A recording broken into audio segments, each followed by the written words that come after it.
Bem-vindos ao canal Lá Poderosamente. O versículo que vai guiar a nossa reflexão de hoje se encontra no livro de Atos, capítulo 2, do versículo 1 ao 4. Um texto fundamental que marca o início da igreja como a conhecemos. E como sempre fazemos antes de qualquer comentário, de qualquer análise, vamos ouvir o que a própria palavra de Deus tem a nos dizer. É aqui que está o nosso alicerce. Chegando o dia de Pentecoste, estavam todos reunidos num só lugar. De repente veio do céu um som como de um vento muito forte e encheu toda a casa na qual estavam assentados. E viram que parecia línguas de fogo, que se separaram e pousaram sobre cada um deles. Todos ficaram cheios do Espírito Santo e começaram a falar em outras línguas, conforme o Espírito os capacitava. Irmãos e irmãs, esta é a palavra de Deus. E agora, com o coração reverente, vamos pedir a direção do alto. Pai, pedimos que o Teu Espírito Santo nos guie na compreensão da Tua palavra.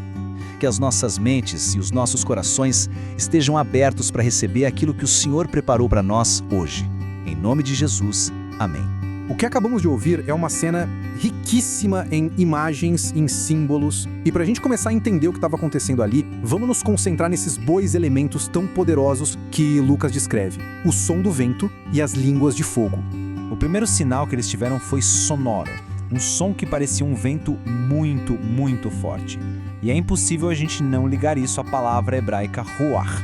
Ruach significa vento, sim, mas também significa fôlego e espírito. É o mesmo ruach de Deus que a gente vê lá em Gênesis pairando sobre as águas. É o sopro da vida. E aqui, nesse momento, ele chega para dar um novo fôlego, um novo movimento, uma nova vida para a sua igreja. E depois do som, veio a visão. Línguas, como que de fogo. O fogo também é um símbolo que aparece o tempo todo na Bíblia para representar a presença de Deus, né? Desde a sarça que ardia e não se consumia, lá com Moisés, até a coluna de fogo no deserto. Esse fogo, ele representa a purificação, representa a paixão, a santidade de Deus. Não é um fogo que vem para destruir, mas sim um fogo que vem para santificar, para capacitar. E aquela sala, o cenáculo, se torna o palco de uma transformação profunda. A gente percebe um grupo que estava unido com o mesmo propósito, e eles testemunham algo completamente sobrenatural. O resultado disso? Uma capacitação divina, uma habilidade nova para comunicar o Evangelho. E tem um detalhe que é muito lindo: o fogo pousou sobre cada um deles. A experiência foi coletiva, mas o cumprimento foi profundamente pessoal. Mas esse evento, sabe, não foi só um momento espetacular e isolado na história. Ele foi, na verdade, o cumprimento de uma promessa muito antiga. Uma promessa que iria mudar para sempre a forma como a humanidade se relaciona com Deus, expandindo o acesso ao Espírito Santo de apenas alguns para todos. E para que ninguém tivesse dúvida do que estava acontecendo, o apóstolo Pedro se levanta e explica tudo, citando o profeta Joel. E a promessa era radical. O Espírito de Deus não seria mais derramado só sobre alguns escolhidos. Seria derramado sobre servos e servas, quebrando qualquer barreira de gênero, de idade, de posição social. A comunicação direta com Deus, o profetizar, se tornaria acessível a todos. E aqui, bem aqui, está o fundamento da doutrina do sacerdócio universal de todos os crentes. Se a gente olhar para o Antigo Testamento, o Espírito de Deus vinha sobre pessoas específicas para tarefas específicas, né? Profetas, reis. Mas em Pentecostes, essa barreira se quebra. Agora o Espírito Santo passa a habitar em cada pessoa que crê, capacitando cada um de nós para a obra de Deus.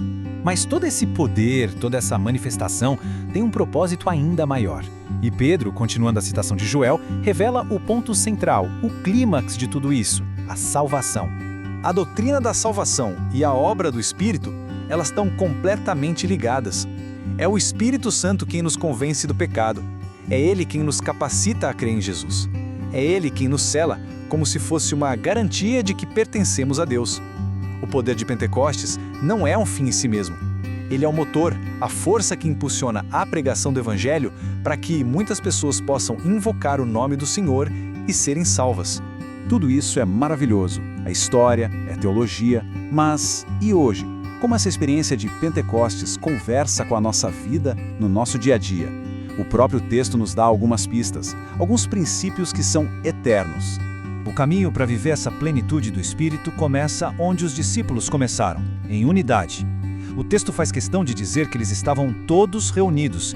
Isso nos mostra que a comunhão, o propósito em comum, isso prepara um ambiente para Deus agir.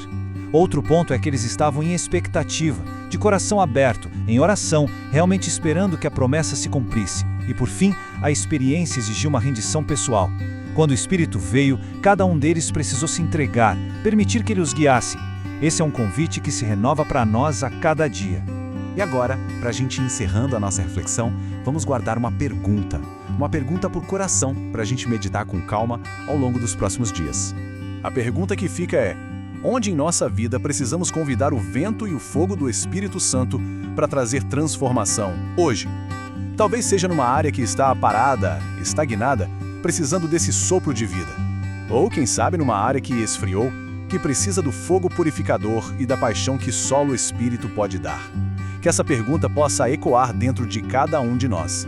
E assim chegamos ao final do nosso tempo de estudo e reflexão de hoje. E este trabalho só é possível com o apoio dos nossos patrocinadores. Queremos agradecer de coração a @echoemcasa369, o melhor pão do Chile. Para conhecer mais o trabalho deles é só usar o QR Code que está aparecendo na tela. Que a paz do Senhor Jesus esteja com todos. Amém.